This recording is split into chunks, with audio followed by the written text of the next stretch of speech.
चारुदार अंगविभूषणम् नवकन्यलोचन कञ्चमुखकर कञ्चपदकं दारुणम्।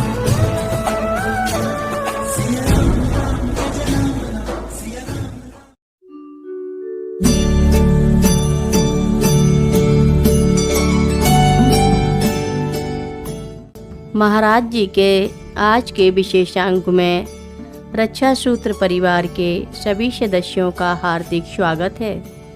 बाबा जी के भक्तों को राम राम, बोलो सीताराम।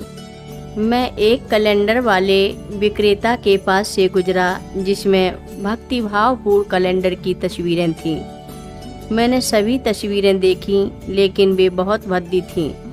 जब मैं आशा खो रहा था तब मैंने अपने पैरों के नीचे देखा और वहाँ प्रदुष्टि में राम और हनुमान जी की एक तस्वीर थी जो बहुत सुंदर थी। मैंने उस तस्वीर को खरीद लिया और फिर दादा के घर जा पहुँचा। मैं देर से आया था इसलिए मैंने सोचा कि मुझे महाराज जी तक पहुँचने और प्रसाद प्रस्तुत करने का समय नहीं होगा।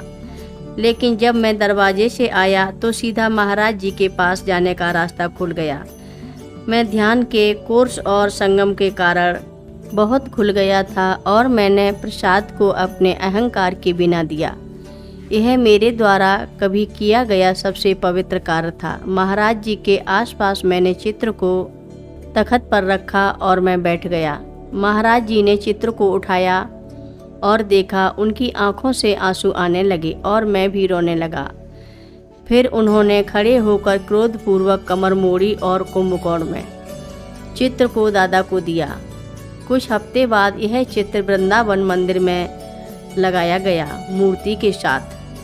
फिर जैसे ही समय आया कि हमें अमेरिका वापस जाना था, मैं अपने आखिरी दर्शन के बारे में सोचने लगी। मैंने महाराज जी के पैरों को छूने की इच्छा का अनुभव किया। मुझे नहीं पता था कि इसे ऐसे करने से मेरे पति को चिढ़ावा होगा, लेकिन मैंने सोचा तो उसे चिढ़ावा होगा।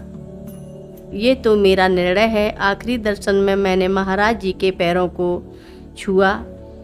मेरी आश्चर्यजनक बात यह है कि मेरे पति ने भी वही किया। कितने चार्मी विविध रूप से मेरे सामने आते हैं।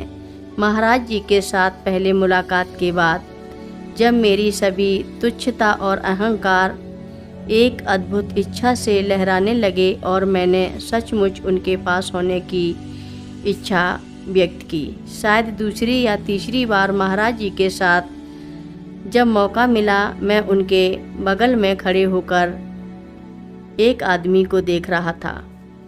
उसके चेहरे पर एक अभिवादन के तूफान का अनुभव हो रहा था और जैसे ही मैं उसे आँख के कोने से देखने लगा, मुझे ईर्ष्या का अनुभव हुआ। हम एक बड़े भारी स्तर के लंबे टेबल के सामने एक दूसरे के साथ बैठे थे, दोनों घुटनों के साथ। वह आदमी ने शायद अपने 1950 के दशक में एक स्कूल का प्राधिकरण था। उसके बगल में खड़े एक आदमी उस स्कूल के प्रिंसिपल थे, जो कि शायद उस स्थान के पास के एक स्कूल के प्रिंसिपल थे और उनकी आयु लगभग 50 के दशक की थी। उन्होंने एक भारी ऊनी सूट पहनी हुई थी जिसमें मोजे नहीं थे। उनके जूते दरवाजे के बाहर छोड़ दिए गए थे।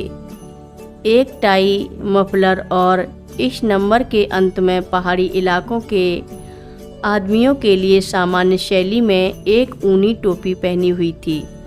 हमारे सामने टेबल पर एक दूसरे के साथ बैठे महाराज जी थे, जो एक चमकदार रजाई में अच्छी तरह से लिपटे हुए थे, जिससे कम्बल के ऊपर सिर्फ उनका सिर और नीचे से एक बर्फीली पैर सबसे ऊपर दिखाई दे रहे थे।